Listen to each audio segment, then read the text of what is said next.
Yo guys, Boy, and today we're reviewing the game between Rangers and Arsenal. It just finished, a friendly at Ibrox in which it finished 2-2, honours even between Rangers and Arsenal. Before we get into the video, welcome to Arsenal Reviews. This is the show where we review Arsenal games. I'm talking friendlies, Premier League, Carabao Cup, FA Cup. If Arsenal are involved, I'm involved.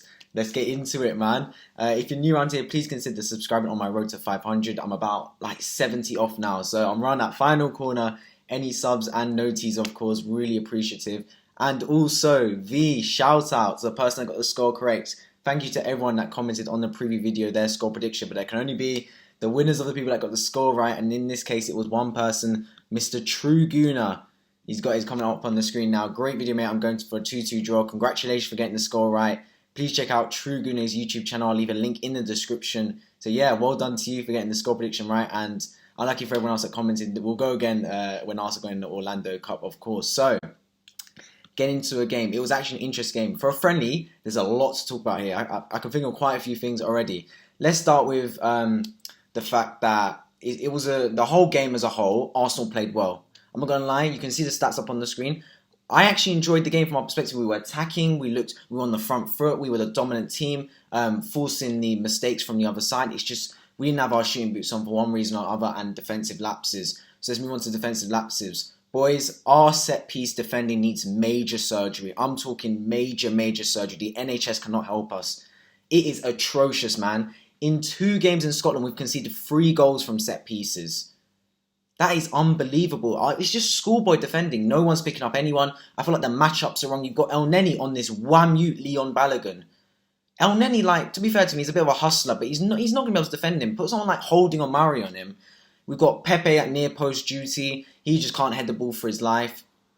I just feel like the matchups are incorrect. The way we attack the ball is incorrect. We have no passion. I know it's a friendly, but come on, start as you mean to go on in the season. And yeah, let me know what you think. But for me, the set piece need major surgery going into the season, because if anything, that is where teams that are lower down the table, that's where they win their money. That's where they win their games, through set pieces. They know they're not going to pass the ball out the park with teams like Arsenal, Man City. So they hedge their bets on set pieces and stuff like that, and trying to assert their dominance there. And if we can't defend them, we're going to get exposed next season. So we need to get on the training ground and sort that out ASAP.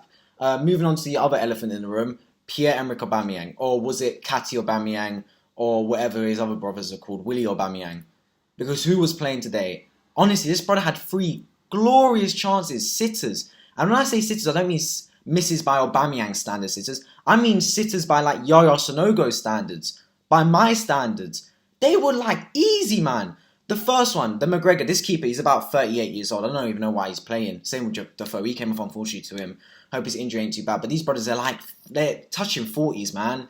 They shouldn't be able to compete with you. Plays a stray pass. Aubameyang cuts out. He's sharp. I'm like, yes. Goes to shoot it. Now, if any of you have ever played these balls, if you're in school, you probably have, because my school, they used to ban hard footballs. So you had to play the sponge and the inflated footballs. You know what I mean? When they got helium or something in it. Something like that. So when you kick it, basically it balloons. That's how he shot that. He's in front of the net and he just ballooned it. It's gone miles over the bar. He just literally just hit it up. I'm like, what's going on? I gave him the benefit of that. Okay, he's maybe a bit rusty, but he did play against the Burning game, so I don't know. Either way, we move on to the second chance. Cedric. I'm not a massive fan of him. He absolutely whips in a peach of a cross down the byline. Absolutely pinpoint to Aubameyang's head. And it's not a striker's finish, man. He let the ball come to him and he just kind of tries too hard, just tries to direct it too hard. He just needs to put the weight back on the ball and just head it across goal. He let the ball come to him. Bounce off his head, went well wide in the end. Atrocious finish. If that was bad enough, the third goal, oh my days. Emile Smith-Rowe, who was really sharp this game, turned and drove into space. Took a shot. The keeper, McGregor, poor tip out. He saves it, but tips it right to Aubameyang's feet. He's in front of the goal, open goal, and he just kicks it tamely, just taps it, and the defender manages to clear it. If he was all he needed to do right there was just put a bit of weight under his ball, dink it a little bit, and it's in the back of the net. You've got the whole net to aim at, and you tap it in the middle. It's too casual for teams like Rangers. Too casual, man. This team went unbeaten in Scotland last season. Ain't no mugs. You can't just be tapping it in like it's Power League. You got to actually try with the finish, man. He just was not at the races today, and he stayed on after half time. Lots of players got subbed off. He stayed on. Balogun also, he had a bit of a stinker, not going to lie. I love that he was starting ahead of Nketiah, but I don't know, he was wearing trampoline boots because every time he got the ball, it just bounced off his foot. He couldn't control it for life. is what it is. And Nketiah came on, had a really good game, to be fair to him. He scored a goal as well. Nice finish. But he looked sharp the whole time, Nketiah. So them lot are fighting a bit for this. Obviously, I prefer Balogun, but I don't know. I feel like it's okay. If Nketiah is fighting for Balogun, you got to like step up your game, son. You ain't guaranteed a spot even though you signed your contract at the number 26. So yeah, running into the player ratings now for the game, I'm going to give Arthur Kwonko a 7. He played the whole first half. Look, he couldn't do anything about their goal of the corner. He couldn't do anything at all. But he looked composed. Obviously, I think the first game he had a bit of nerves, but he looked really well this game. He looked composed on the ball. Everything. I'm really proud of him. Good 7 rating. Cedric, I'll also give him a 6. Or do I give him? No, I'll give him a 6 because he didn't do much. That crossing for Aubameyang was A star, so that's why he gets a 6. But yeah, apart from that, didn't do much. But I love that cross. Holding, we didn't have much defending to do, so I don't know. I don't know what I can really give the defenders. I give him, I guess, a 6.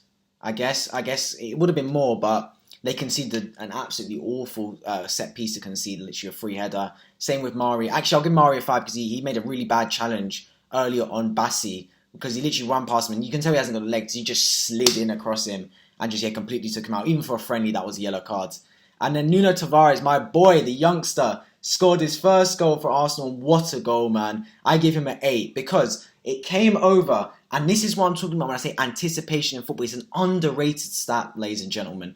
Anticipation is A1 in football. Tavernier, he's a bit too casual. The ball comes to the top. He tries to control it.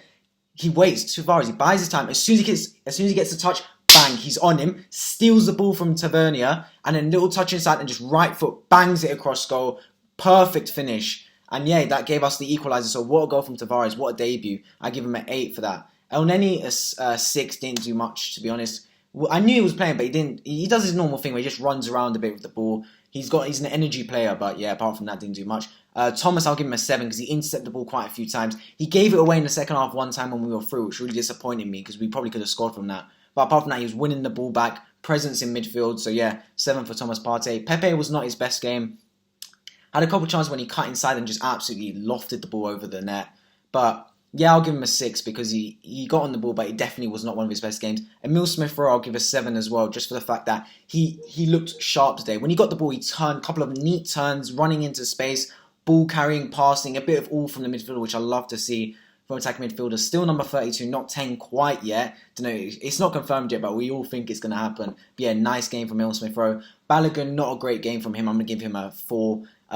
Yeah, the ball just kept flying off him, and then he had that one chance where it's not an easy chance. It wasn't like Aubameyang's chances, but he's put through and he just tried to like toe punt it because it was, if he like opened his body up, he could have side footed. There was a challenge from the other Balogun on their team, but yeah, he just kind of toe punted it. It just went straight in McGregor's chest. But yeah, I'll give Balogun a 4. Not his best game. Aubameyang gets a 1. Honestly, he just cannot finish for his life. I thought it was his brothers out there. Because, yes, he just couldn't finish. I'm sorry, man. I don't care if it's preseason or not. If you're a striker, if you can't finish, especially by his standards, mate, you just you're getting a 1. It's not like he had no service. I give him a 1 for his runs and getting in the position. But, yeah, the finishing was subpar. Subs-wise, I'm not going to rate a lot of them because I didn't have much time. But I will give a rating to Eddie Nketiah. I'll give him a 7 as well. Actually, I'll give him an 8 because he looked really lively when he came on the pitch. He had a couple of great closing down moments, and his goal came from closing someone down. He picked the ball off the defender, then cut back and finished it into the bottom corner. It was a nice finish from Eddie Nketiah. I'm happy for him. So yeah, man of the match goes to Nuno Tavares for me. Great game. Came on, did his thing. He got subbed up for half-time for Kieran Tierney, who had a great reception by the Rangers fans. Seeing as he's a Celtic player. But yeah, let me know what you thought of the game in the comment section down below, guys. I've been Why Football, and this has been Arsenal Reviews, where I review all the Arsenal games. I'll see you guys in the next video.